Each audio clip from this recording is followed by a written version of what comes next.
Oh, my fellow Americans, let's talk about the first thing that needs to change, because if an American president actually worked for the people instead of the corporations, this could be fixed tomorrow. And I literally mean tomorrow. Everything we buy, groceries, gas, paying our rent, medicine, electricity, insurance, costs more than it ever has. And they tell us it's inflation or supply chain issues or even global instability. But that's not the truth. The truth is, it has never been easier, cheaper, or faster to produce goods than it is today. Manufacturing is automated. Supply chains are optimized, yet we're paying more than we did years ago. Why? Because they are blatantly robbing us. Corporations aren't raising prices because they have to. They are raising them because no one is stopping them. Listen to me. Grocery stores reported record profits last year while people struggled to afford basic food. Gas companies blamed global demand while posting their highest earnings ever.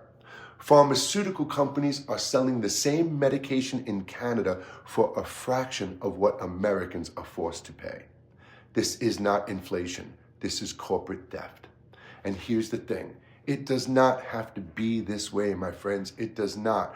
Grocery stores and energy companies should not be able to raise prices unless they prove real cost increases. No more fake shortages, no artificial price hikes. If corporations are making record profits while raising prices on us, they should face penalties. And other countries have laws against this. Why don't we? Because our politicians are bought and paid for by these companies.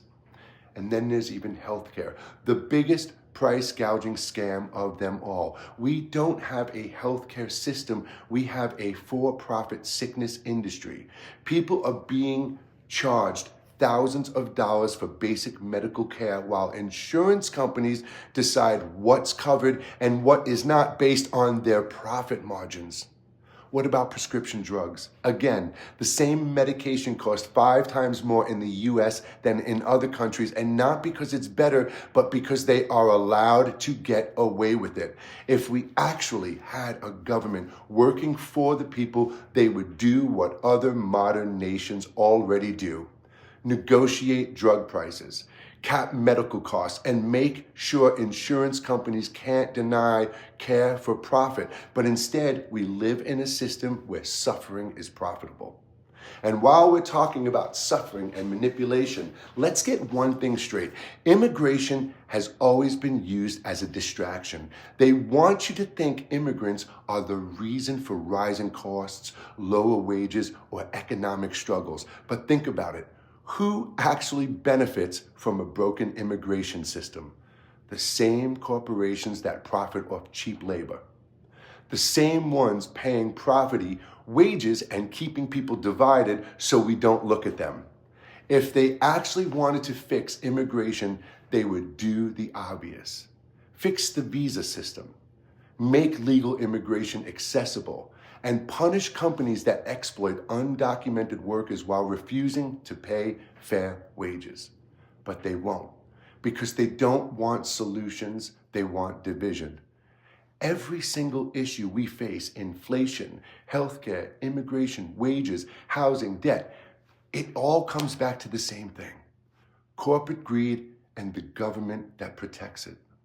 We don't have an economic crisis, we have a corporate greed crisis. And if me, can lay out real, logical, practical solutions right here, right now, then why haven't the people in power done it? Because they don't work for us. They don't. So now it's time to ask yourself, are you ready for real changes, or are you going to keep playing their game? Drop a yes in the comment section if you are done being used and if you are ready for real talk about what actually needs to happen. Because if we don't start demanding a better now, we will never get that chance, my friends. I am here. Ask your questions. Let's see what you got. I will answer them right here. Take care, my friends. I'll see you soon.